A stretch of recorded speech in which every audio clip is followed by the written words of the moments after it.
So unlike differentiation, we don't have a ton of rules to do the integral of absolutely anything. So basically any function you're given, no matter how complex it gets, you have the product rule, quotient rule, right, the power rule, the chain rule, you have all these other rules about exponentials and stuff. You can basically differentiate anything that we throw at you, right? You can implicitly differentiate, all of that good stuff. But anti-differentiation, right, integration is a little bit more complicated than that. So we don't have all of those rules. For instance, one of the most beneficial rules in differentiation is the chain rule, because then you can have the composition of functions. Well, when it comes to integration, we can't always find the antiderivative of a composition of functions, but we can a lot of the time. So that's when something called integration by u-Substitution, or some people just call it integration by substitution, or some people call it integrating with a change of variables. That's when that comes in really handy. So this is kind of like undoing chain rule. And it's really for the composition of functions. So you want to think of like the parentheses and the exponents and the radicals and stuff, kind of like the parent functions, right? Those are kind of like the brackets and like the foundations of the functions, and anything extra that's inside that's not just an x, that's going to be a composition of a function. So we're just going to kind of look at this through a bunch of examples to kind of illustrate how to do this. So the first example I'm going to do is we want to integrate 8x squared plus 1 to the 20th power times 16x dx. So now the reason I made it to the 20th power is so that you can't just simplify that polynomial.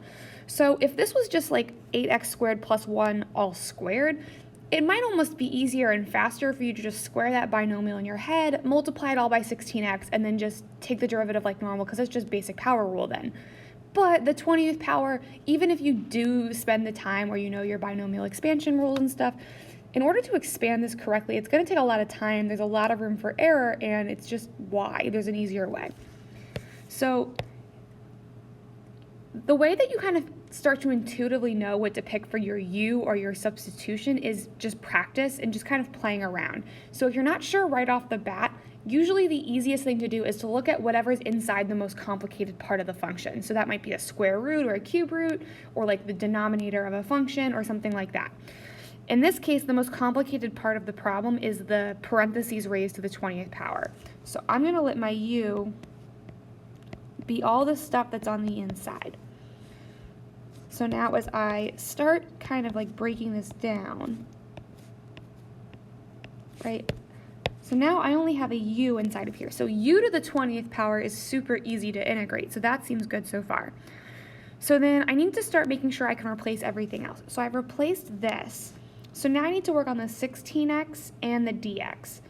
So the first thing I'm going to do is take the derivative with respect to x to both sides. So I'm going to get du dx is equal to 16x over here. So now I just want to replace the dx part. So if I notice, right, 16x, right, I have that now. And I also want to just kind of move that dx over. So if I multiply both sides by dx, which I can do because it's really just a differential, it's just the change in u over the change in x, so I can split those two things up, that's okay. I get that du is equal to 16x dx. So now, right, this whole piece is taken care of by du. So now everything is taken care of except for like the overall structure of the problem, right, that 20th power. So I'm just going to rewrite this so it doesn't look so spaced out because it looks super weird right now. And then that's basic power rule, so I'm going to have u to the 21st over 21 plus c. And then since my problem started with x's, I need to end with x's. So all we're going to do is take that u and plug back in with what it originally was. So that's 8x squared plus 1 to the 21st power all over 21 plus c. And that's the final answer. So that one was pretty straightforward because the 16x dx popped out really quickly. They don't all pop out that quickly, but some of them do. So the next one we're going to look at, we're going to start involving some trig. So trig functions are great for u-substitution because they're so closely related to each other. So one rule of thumb for picking your u, or whatever variable you're going to use to substitute with, is usually if there's a fraction, you want to pick what's in the denominator. And if you can, you want to take off the variables. So, right, if I want to consider this bottom function sine squared, I could also write like this, sine of x all squared, if that makes it a little easier to see. So I'm going to let u be just sine of x. And I'm going to do that because when I take my derivative, I'm going to get that du is equal to the cosine of x, and I'm just going to already tack my dx over here on the side, instead of like breaking it up like the fraction like I did earlier. So, right, I have my dx covered and my cosine of x is covered. And then my sine of x is in the bottom, so the only thing that's left is that squared power. So I'm going to say, okay, my overall structure here is I have something squared, right? I'm going to have my u squared in the bottom, and then cosine of x dx I'm going to replace with du. So then to integrate that, I'm going to make that a negative exponent to bring it up to the numerator. That looks really weird.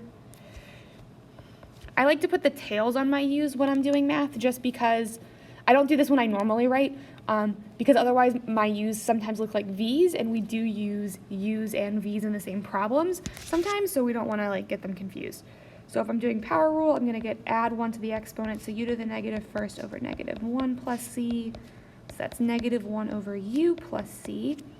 And then plugging back in for our u, we get negative 1 over sine of x plus c, which you could, of course, also write as negative cosecant of x plus c, right? They're both the same thing. So I'm just going to go through 2 more examples kind of quickly to kind of show you how some different things can pop up. But the best thing to do for these to kind of get the hang of it is to practice. And as you pick a u, if you can't get your du to pop out and work out well, then go back to the original problem and start again. So tangent squared of x, secant squared of x, dx. Okay, so with trig, you really want to start thinking about like how your functions and their derivatives are related, because you know you're going to take a u and then have to take the derivative of it. So you want the functions and their derivatives to kind of pop out in the problem. So I can see a secant squared here. So I have 2 functions. So I should probably either pick tangent or secant. If I pick secant, the derivative of secant is secant tangent. So then I'm going to have an extra tangent there because I have a tangent squared. But if I pick my u to be tangent of x, my du is going to be equal, the derivative of tangent is secant squared x times dx, right? So I have my secant squared x dx taken care of now with here, and then tangent squared is going to become u squared.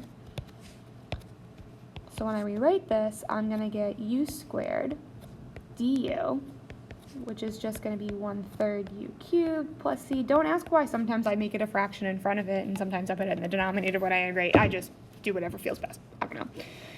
And then we're going to re-substitute back in. So we got tangent of x cubed plus c, or, right, if you want to make it look a little better, right, we got tangent cubed of x plus c. Okay. One final problem I'm going to do, and I love u-substitution when it comes to like these types of problems, because there's no way else to do them. So whenever you see like a square root and there's other stuff like being multiplied or divided with it, you kind of know right off the bat that you're doing u-sub.